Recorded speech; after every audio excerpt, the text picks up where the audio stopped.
Bonjour, je m'appelle Edna Didisheim, je suis directrice associée du cabinet Didisheim à Lausanne. Nous sommes un cabinet de consultants RH et psychologues du travail, implanté depuis plus de 20 ans.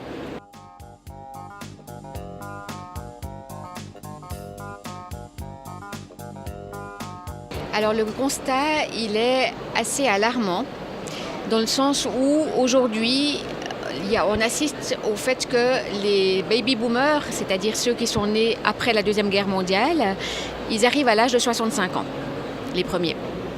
Et donc, on assiste avec eux à un départ massif à la retraite qui va encore s'accélérer ces prochaines années.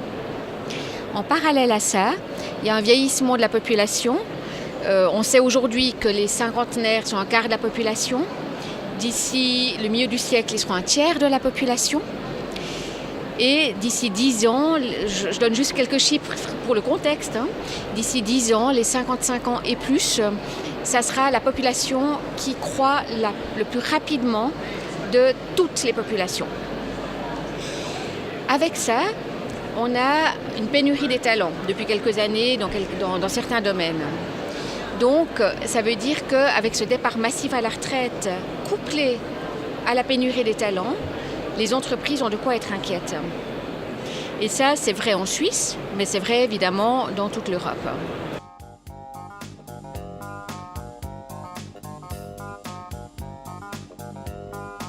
Projet collectif dans le sens où ça va impacter ce vieillissement de la population, beaucoup de secteurs de la société. Alors évidemment l'économie, ça on en parle avec l'AVS, ça va impacter la santé, ça va impacter le social, mais ça impacte aussi l'entreprise, c'est ça qui nous intéresse aujourd'hui. L'entreprise dans le sens où les courbes démographiques de l'entreprise vont changer. Si on pense à une courbe démographique saine, ça ressemble à une courbe de Gauss en U retournée, avec quelques jeunes personnes, une majorité qui auront peut-être entre 30 et 45 ans, et puis après un peu moins qui ont entre 50 et 60 ans. Ce qui se passe aujourd'hui, c'est qu'il y a le départ massif à la retraite dont on vient de parler, il y a le fait aussi que les personnes seniors cherchent à prendre des retraites anticipées, ce qui fait qu'aujourd'hui, un tiers des personnes prennent effectivement une retraite anticipée, 2 tiers souhaitent prendre une retraite anticipée. Et en plus, il y a à l'embauche, les entreprises essayent de freiner l'embauche des plus jeunes. Donc ce qui se passe, c'est que cette courbe qu'on avait en jolie U retournée au départ, elle devient très étroite, avec très peu de jeunes, peu de vieux, on va dire, ou de seniors, et beaucoup de gens qui se situent dans cette frange du milieu entre les 35-45 ans, ou 40-50 ans.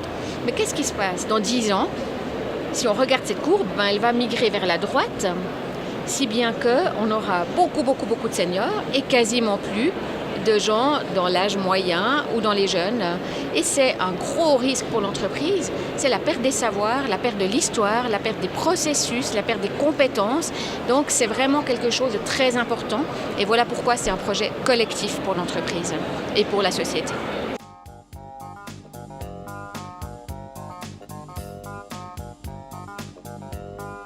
C'est vrai qu'on a aujourd'hui une mentalité, une attitude et des stratégies qui se calquent sur celles d'il y a 20 ans, 30 ans, 40 ans, où la situation était très différente. Et ça, c'est le fait tant des entreprises que des seniors. Aujourd'hui, à 50 ans, à 60 ans, on n'est pas vieux. C'est très différent de nos parents, de nos grands-parents. Et donc, on a encore envie de faire des projets, on a encore envie de se réaliser.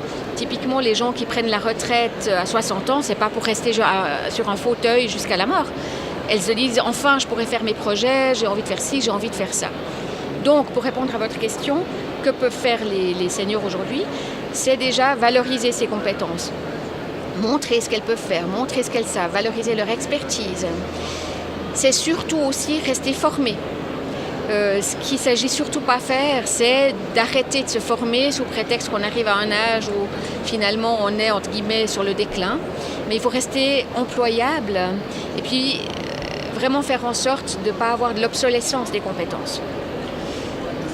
Ça, c'est le fait des seniors. Après, vous allez certainement me demander que peuvent faire les entreprises. Alors les entreprises, ce qu'elles peuvent faire, c'est déjà prendre la mesure mais aussi faire en sorte de pouvoir attirer ces seniors, les maintenir et les fidéliser. Juste à l'inverse de ce qui est en train de se faire maintenant.